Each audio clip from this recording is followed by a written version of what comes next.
इंसान हमेशा नेचर की तरफ अट्रैक्ट होता है। हम सिर्फ कुदरती मनाजिर देखने के लिए ज़मीन में तवील सफ़र करते हैं, क्योंकि नेचर हमें हमारे असल घर यानी जन्नत की याद दिलाती है। अल्लाह सुब्हाना व तआला ने नेचर के अंदर ऐसे पैटर्न्स रखे हैं जो इंसानी फितरत से मैच करते हैं। पैटर्न्स इंसान को कंफर्टेबल करते हैं। हम हमेशा कॉन्शियसली या सबकॉन्शियसली पैटर्न्स की तलाश में होते हैं और इंसान पैटर्न्स के अंदर ही हर काम करता है। हमारा ब्रेन पैटर्न्स पर मुश्तमिल है, हमारी बॉडी फुल ऑफ पैटर्न्स है और हम अपने इर्द गिर्द के एनवायरनमेंट में भी पैटर्न्स ही देखना पसंद करते हैं। नेचर में जो पैटर्न्स पाए जाते हैं वो सिर्फ आम स्टैंडर्ड ज्योमेट्री के हिसाब से नहीं होते। मसलन अगर हम बादलों को देखें तो वो स्फेयर की शेप में नहीं होते। आसमान पर बिजली एक स्ट्रेट लाइन में नहीं होती। समंदर पर बनती लहरें और यहाँ तक के इंसान के अंदर मौजूद ब्लड वेसल्स भी खास किस्म के पैटर्न्स में होती हैं। और इन पैटर्न्स को मैंडलब्रॉट ने अपनी किताब the fractal geometry of nature में फ्रैक्टल्स का नाम दिया है। फ्रैक्टल्स वो शेप्स होते हैं जो ना 2D होते हैं और ना 3D, बल्कि ये इन दोनों के दरमियान में होते हैं और ये सेल्फ सिमिलैरिटी दिखाते हैं। मतलब अगर आप किसी फ्रैक्टल को जूम इन करें तो सेम पैटर्न रिपीट होता रहता है, जैसे रोमानेस्को ब्रोकली जिसका हर छोटा फ्लोरेट कंप्लीट वेजिटेबल का मिनिएचर वेरिएंट है, या फिर ट्री की ब्रांचेस। हर ब्रांच एक छोटा ट्री लगती है। फ्रैक्टल्स को जितना भी जूम इन या जूम आउट कर लिया जाए, इनका स्ट्रक्चर और रेशो हमेशा सेम ही रहता है। फ्रैक्टल्स नेचर के अंदर काफी ज्यादा पाए जाते हैं। दरख्तों की शाखों में, शाखों पे लगे पत्तों में, पत्तों पे बनी लकीरों में, बर्फ के क्रिस्टल्स में, दरिया के पाथवेज में, आसमान पर चमकती बिजली में, हमारे जिस्म में मौजूद खून की रगों में, गैलेक्सीज से लेकर सब एटॉमिक लेवल तक हमें हर जगह फ्रैक्टल्स मिलेंगे। इसके अलावा इनका मॉडर्न टेक्नोलॉजी में भी काफ़ी यूजेज है। For example video games, movies और 3D एनिमेशंस में फ्रैक्टल्स से नेचुरल दिखने वाले पैटर्न्स बनाए जाते हैं, जैसे ट्रीज, माउंटेन्स, क्लाउड्स या पानी के रिपल्स। फ्रैक्टल्स ह्यूमन बॉडी के पैटर्न्स को एनालाइज करने में मदद देते हैं। मसलन ब्लड वेसल्स, लंग्स के ब्रोंकियल ट्यूब्स और ब्रेन के न्यूरॉन्स फ्रैक्टल पैटर्न को फॉलो करते हैं। डॉक्टर्स फ्रैक्टल एनालिसिस का यूज करते हैं ताकि कैंसर या इरेगुलर पैटर्न्स डिटेक्ट कर सकें। मोबाइल फोन्स और वाईफाई डिवाइसेस में भी फ्रैक्टल एंटेनाज यूज होते हैं। ये एंटेनाज छोटे होते हैं लेकिन फ्रैक्टल शेप्स की वजह से बहुत एफिशिएंट होते हैं। यहाँ तक कि फ्रैक्टल पैटर्न्स हमें आर्किटेक्चर में भी मिलते हैं। अल ख्वारिज़मी, उमर खयाम, इब्ने सीना, ये सब पहले से ज्योमेट्री और पैटर्न्स पर काम कर रहे थे। इस्लामिक आर्किटेक्चर में जो ज्योमेट्रिक पैटर्न्स हम देखते हैं वो एक्चुअली फ्रैक्टल ज्योमेट्री के प्रिंसिपल्स पर बेस्ड है। मुकरनाज जो मॉस्क के डॉम्स में यूज होते हैं, ये रिकर्सिव पैटर्न्स हैं जहां हर छोटा यूनिट पूरे स्ट्रक्चर का मिनी वेरिएंट होता है। फ्रैक्टल्स की एक किस्म मैंडलब्रॉट सेट है, लेकिन पहले हम सेट्स को समझ लेते हैं।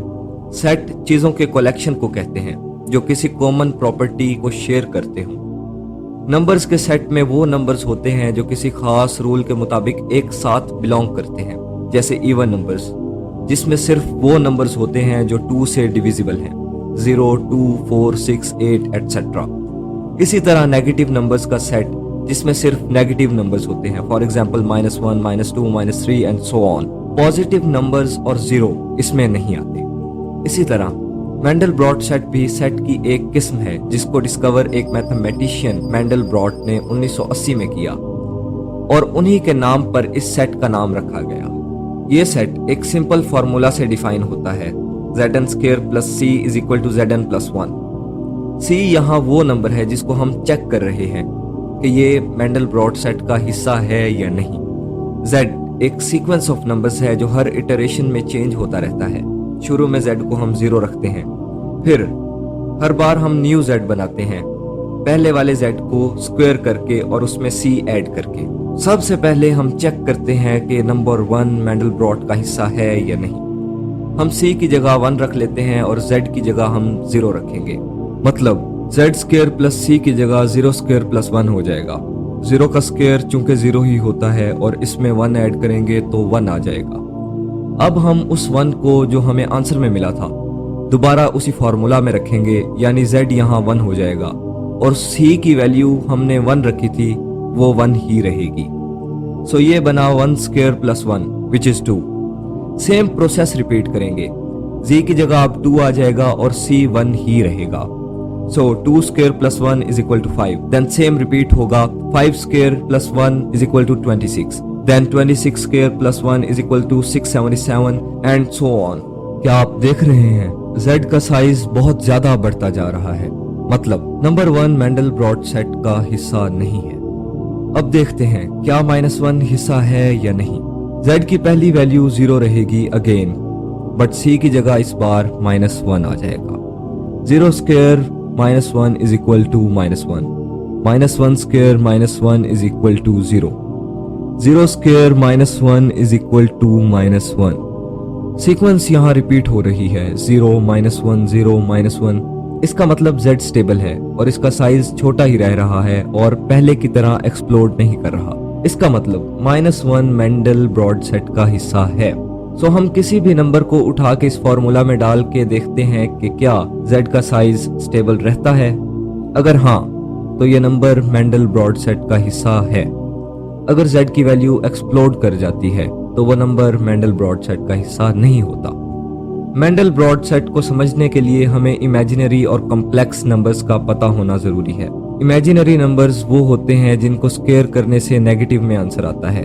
अगर हम किसी पॉजिटिव नंबर को स्क्वायर करते हैं तो उसका आंसर हमेशा पॉजिटिव में ही आता है। इसी तरह अगर हम किसी नेगेटिव नंबर को स्क्वायर करते हैं तो आंसर फिर भी पॉजिटिव ही में आता है। और 0 का स्क्वायर हम सब जानते हैं कि 0 ही होता है। तो ऐसे नंबर्स लेकर आने थे जिनको स्क्वायर करने पर आंसर नेगेटिव में आए, उनको हम इमेजिनरी नंबर्स कहते हैं। मसलन आयोटा स्क्वायर। आयोटा एक स्टैंडर्ड इमेजिनरी नंबर है। सवाल ये उठता है कि ये इमेजिनरी नंबर्स नंबर लाइन में कहाँ प्लेस होते हैं। रियल नंबर लाइन पर हम पॉजिटिव नंबर्स राइट साइड में प्लॉट करते हैं, नेगेटिव नंबर्स लेफ्ट में और सेंटर में 0। इमेजिनरी नंबर यानी आयोटा को हम वर्टिकली 0 के ऊपर प्लॉट कर लेते हैं एक नई एक्सिस पर। इसी तरह कॉम्प्लेक्स नंबर्स रियल नंबर और इमेजिनरी नंबर्स से मिलकर बनते हैं, जैसे 2 + 3 आयोटा, और इसको हम XY प्लेन में एक डॉट के तौर पर प्लॉट कर सकते हैं। अब हम हर कॉम्प्लेक्स नंबर पर वही सेम फॉर्मूला अप्लाई करते हैं जो हमने पहले डिस्कस किया। फिर वो वैल्यूज जो z को स्टेबल रखती हैं उस जगह पर हम उसी ग्राफ पर ब्लैक डॉट लगा देते हैं, जिसका मतलब वो मेंडल ब्रॉड सेट का हिस्सा है। और जो z की वैल्यू एक्सप्लोड कर रही होती है वहां कलर डॉट लगाते हैं, जिनका कलर इस बात पर डिपेंड करता है कि z की वैल्यू जितनी इंक्रीज हुई। अगर ज्यादा जल्दी इंक्रीज होती है तो डार्क कलर, अगर आहिस्ता इंक्रीज हो रही होती है तो डॉट ब्राइट कलर में होता है, जैसे येलो। और ये काम कंप्यूटर के थ्रू होता है, इसे मैनुअली करना बहुत डिफिकल्ट है। कंप्यूटर की मदद से हर वैल्यू चेक होती है और डॉट्स लगते रहते हैं। फिर इन दी एंड मेंडल ब्रॉड सेट का मैप हमें मिलता है, जिसे कार्डियोइड कहते हैं। उसके चारों तरफ परफेक्ट सर्कल्स और उनके चारों तरफ लाइटनिंग जैसे टेंड्रिल्स होते हैं। ये मैथमेटिकल स्ट्रक्चर इनफाइनाइट होता है और इसे जितना जूम कर लिया जाए इसमें न्यू डिटेल्स निकल कर सामने आती हैं। अगर हम एक टेंड्रिल में जूम करें तो ये 3 ब्रांचेस में बंटता है। अगला टेंड्रिल 5 ब्रांचेस में, फिर 7, 9, 11 यानी ऑड नंबर्स। दूसरी तरफ टेंड्रिल्स ऑड और इवन नंबर्स दोनों में बंटते हैं। यह पैटर्न इन्फिनिटी तक चलता है। अगर आप किसी 2 टेंड्रिल्स के नंबर्स ऐड करें, जैसे 3 + 5 = 8, तो बीच वाला टेंड्रिल एग्जैक्टली उतनी ही ब्रांचेस का होता है, यानी 8 ब्रांचेस। ये इस तरह लगता है जैसे मेंडल ब्रॉड सेट को काउंटिंग और एडिशन आती हो। इसी तरह अगर हम कार्डियोइड के लेफ्ट साइड के स्पाइक पर देखें तो एक छोटा सा ब्लैक डॉट नजर आ रहा है। अगर इसे जूम करें तो ये इटसेल्फ एक कंप्लीट मेंडल ब्रॉड सेट है।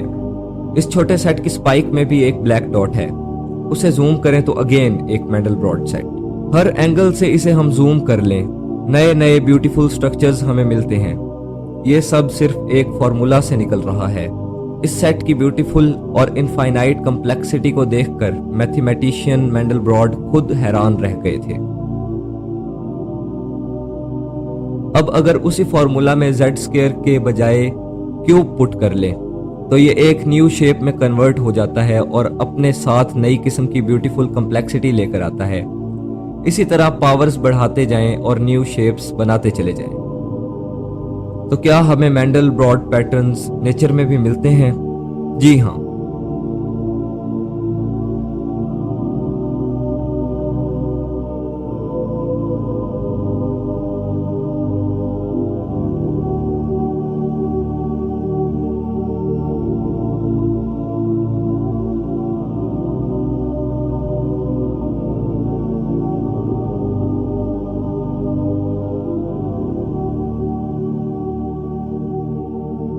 मेंडल ब्रॉड सेट जैसे फ्रैक्टल्स की खूबसूरती और इनफाइनाइट कम्प्लेक्सिटी देखकर ये सवाल उठता है कि ये सब कहां से आया? क्या हमने ये बनाया?